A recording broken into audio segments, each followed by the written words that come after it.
Welcome everyone. Check out this reverse seared prime rib.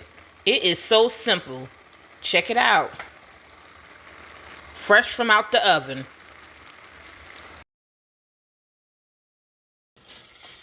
Put it on low for about 250 for about a couple hours.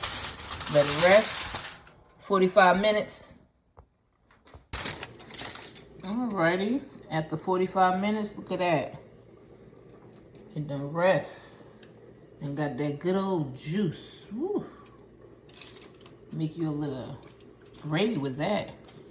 Now you gotta put it back in the oven for 500 for about 5 to 10 minutes.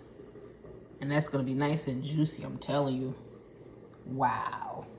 Prime rib is done. There it go right there. I'm gonna cut it up later. Show you what the inside look like. There you go, prime rib. I got plated and cut it up. How that look, Ricky? Alrighty. Now let's go ahead and cut it, see what it look like. And cut it off this bone here.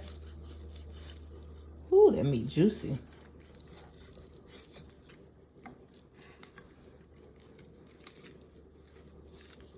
Cut it around that bone.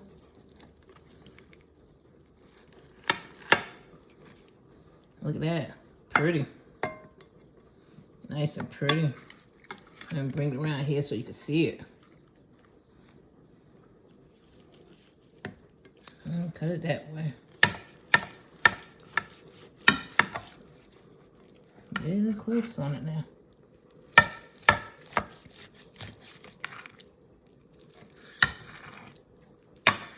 And that's what you call restaurant quality.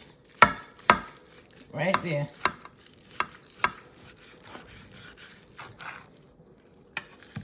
It's all ready. Plated and ready.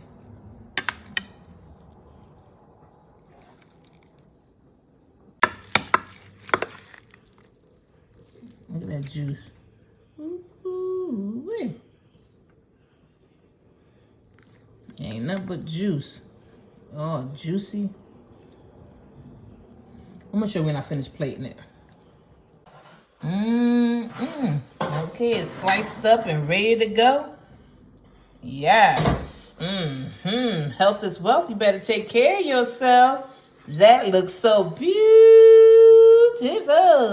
Yes, it does. Oh, wow. Okay. All right. You know you gotta have a little sauce on the side. There you go.